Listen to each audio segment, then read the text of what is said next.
What's going on, y'all? This is OBB, the Diecast News Guy, bringing you guys with another NASCAR Authentics 2021 Wave 12 Diecast review, and I must say, this wave is just so awesome. It is stacked with exclusives, and this is yet another one that I'm bringing to you guys in the review station, and I actually did saw this car, for a little hint and a fun fact. I saw this car live in person at New Hampshire, so this is the one only time he ran this car, but they did brought this car back again for 2022, for two other familiar drivers in this organization, but it is on Brad Keselowski. No, he did not win this race. I just love saying that term. Brad Keselowski 2021 Freightliner eCascadia. I didn't say Quesadilla for once. Jesus Christ. For anybody who didn't see my What's the Stores video, go and check that out because I accidentally called this car the Quesadilla car for, you know, some stupid odd reason. Ford Mustang for Team Penske. My lord, guys, this is yet another surprising Penske diecast that was canceled in the 1/64 scale, and I don't know why, because look at this thing. This thing just looks beautiful and just, oh my god, guys. You want to talk about, you know, an electrifying review? This is definitely going to be one to tune in for, as, you know, nice job with the dad puns, Brian. Good lord. I already know that my age is definitely going by a mile just every time I do these freaking puns in these reviews. You're so corny, damn it. But here's the rest of the wave. You guys want to see that? The back of the packaging doesn't look too exciting. I wish they kind of incorporated more of the blue, but it's just the back of the packaging, so not anybody's going to, you know, pay any attention to that shit. But anyways, without further ado, enough of me just stupid jabbing. Let's go and kick off this diecast review, the official unboxing of Brad Keselowski's 2021 eCascadia car.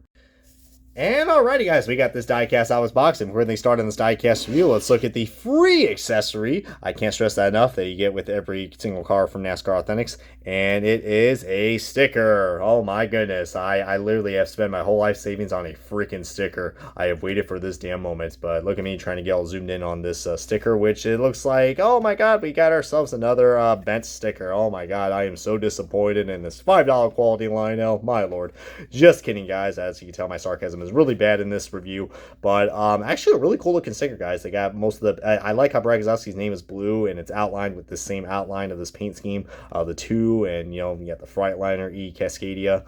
My lord, guys, this is so cool. And more importantly, guys, they brought back blue. I mean, this is not really considered a blue deuce, but it is a blue car with the number 2 on it, so it may be like a new version of a blue deuce. I say so, man. But going back to this thing, oh my god, guys, this thing just, it just rocks. It absolutely rocks, man. This is just such a cool looking paint scheme that, you know, made its debut, one and only debuted at the New Hampshire Motor Speedway, which I was able and very fortunate to go for the last 2 years. Don't know if I can make it in for a third year since, you know, I'm all the way out in Florida now, but I've definitely make a trip to go out there. But let me tell you what, man, it was a nice rainy day in New Hampshire. When I saw this car leading some laps, let me tell you what, even if it was like raining and it was like, I don't know, pretty, you know, there was a lot of cloud cover in the area, this car stood out. Absolutely stood out. One thing definitely standing out, not standing out that well, is look how high and pitched up that 2 is. Look at that. It's nearly touching the freaking window of this car. My lord. Too bad I couldn't find that error because, you know, the diecast are displayed like this. But it's just me if this 2 just looked like a little tiny. It looks like they kind of shrunk this 2. Maybe this is how it is because, you know, they kind of want to showcase, you know, the part of the paint scheme, which I'll give them some credit. That does look nice. But I don't know, this 2 just looks a lot more tinier than usual, but I'm thinking that's probably how it was in the actual car since they don't want it, the 2 to overlap where this paint scheme is. So I'll give them some credit. That does look pretty nice. We do got some random white paint chips right here. Are these white paint chips or specks? Looks like paint chips, or I don't know, some weird glaring effect. But yeah, Brad Keselowski, I mean, it was a very interesting race for this guy. I think he led, like, as you guys know, he was the defending winner coming into this race in 2020. So that was, and I did saw him win in that. So he was kind of a favorite. So when I saw he was going up, and I think he finished 3rd in this car. So Keselowski's been really good at New Hampshire. So we'll probably see how he does with RFK this year. But my God, this car absolutely just stood out, guys. I mean, I'm not the hugest Keselowski fan. I mean, I don't mind Team Penske. I mean, I've rooted for them in the IndyCar series, and I've rooted for them in, you know, NASCAR, of course, with Ryan Blaney. But let me tell you what, I was secretly kind of rooting for this car because I was like, man, that thing is beautiful. I mean, yeah, it would have been interesting to see. It would have been kind of annoying seeing Keselowski win 2 years in a row, better than Joey Logano. But this blue, man, and we got ourselves a working suspension right there, is pretty vibrant. I mean, it doesn't look too vibrant in person, but on camera, guys, my camera does like to oversaturate. The blue is fantastic. I feel like it could be a little more brighter. Like I said, like when you take this car out of the packaging, and my camera is kind of, it's not color accurate to the best, so the blue might look bright, but it is a little lighter and a little duller than usual, because I remember how bright and beautiful this car was, and I know Lino can do bright, beautiful cars. It was, I don't know, kind of looked like a Dayglow electric blue, if you know what I mean, which, how appropriate, goes well with this paint scheme. And then a lot of people probably wondering, okay, what the hell is eCascadia, which, look at me, I almost pronounced it again. Let's just call this car the Quesadilla car, am I right? But I have a lot of nicknames for this car, but I like to call this car the Tron car, because if you guys don't know what Tron is, go ahead and check that. I mean, go ahead and do some Google, and even if you look at the logo, you'll see what I'm talking about, calling this the Tron car, because this thing looks fast, so fast. And I love the creativity of this paint scheme, guys. We got, like, I don't know, it's supposed to represent Freightliner's first electric hauler, I believe, which is pretty cool. So shout out to anybody who has who are truck drivers. I know some good buddies of mine, like Kyle, Michigan Diecast. He's a truck driver. So but I wonder if anybody of these are out in the market, or they're just starting to, which that's pretty interesting, guys. It just shows you how far we are getting into technology when it comes to electric hybrid vehicles. And now we got them on a freaking Freightliner hauler, so that's pretty cool.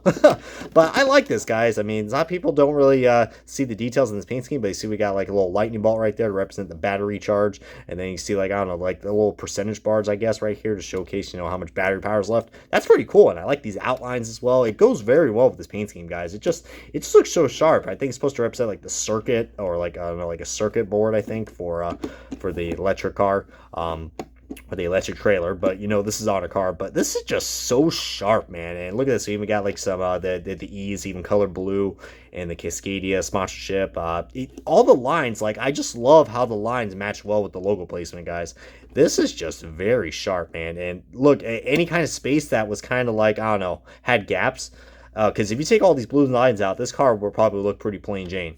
But and I love how they added like so much color, guys. The spoiler, by the way, the spoiler has a humongous freaking paint chip. Jesus, mother of Christ, Lionel. Again, I'm not surprised though. On the back, we got right here some more circuit boards and all these lines right there. I guess you could say this car is. Should I say it? Should I say it? You know what I'm gonna say. Maybe it might not be worth getting there. We got ourselves yet another paint chip inside the windshield. Goodness gracious, man. Wow, that is a common thing now. Paint chips inside of a windshield. I don't know how that's even possible, but it's Lionel for you, man. And this side's the same as the other side. Quality-wise, probably not so much. We do got a lot of air bubbles right here, so $5 quality equals a $5 product, so can't complain. I mean, I just like to nitpick.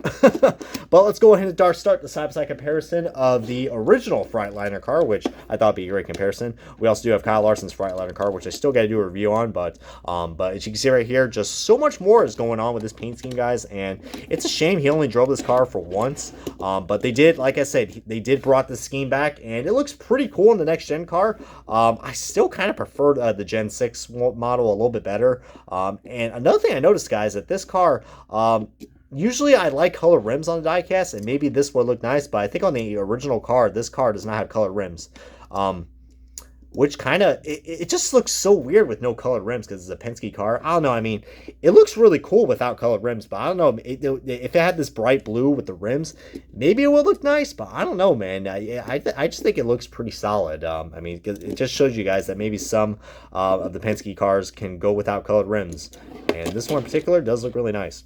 But both of these cars I would consider worth getting. There I go. I said the pun. He said the thing, damn it. I said the thing. Oh, man. I would recommend getting it. I mean, like I said, this is an exclusive. This car is not. You can get this in the Gold Series. It is cool and all. I mean, both these schemes we've never seen before on the number 2 car. So, but if you were to tell me this scheme was better than this, I'm sorry. I think I would probably have to, I don't know, evaluate yourself, or even myself too, because I think this is a sharper looking paint scheme. Even though a lot of people might not like that smaller number 2, it might annoy them, but each their own. But I'm just so glad, man, that we have ourselves, like, you can call this car in any ways you can call it. All right, the Tron car, the Quesadilla car, the modern Blue Deuce car, whatever you want to call it. There's one thing we all got to agree on, and this thing is quote unquote fucking beautiful. All right, sorry for the profanity, but I really just had to pronunciate on that part. This thing is absolutely badass, and it is just, like I said before, worth getting after all. Anyways, guys, I hope you guys enjoyed this diecast review, as this is going to wrap it up on this diecast for Brad Keselowski's 2021 Freightliner eCascadia Ford Mustang 14 Penske. Comment, like, subscribe, and this has been OBB. Hope you guys enjoyed this electrifying diecast review, and make sure to comment, like, subscribe, as, oh my god, is that actually part of the paint right there that just fell off? Oh my god, Lionel. Oh my god, Lionel. That is actually part of the paint. Look at that right there. Look at that. Oh, man. I guess I might get my rant review on. Just kidding, guys. But anyways, I'm going to go ahead and sign off for now. This has been OBB. See you guys next time on another diecast review. And for the love of God, Lionel, get your paint quality right.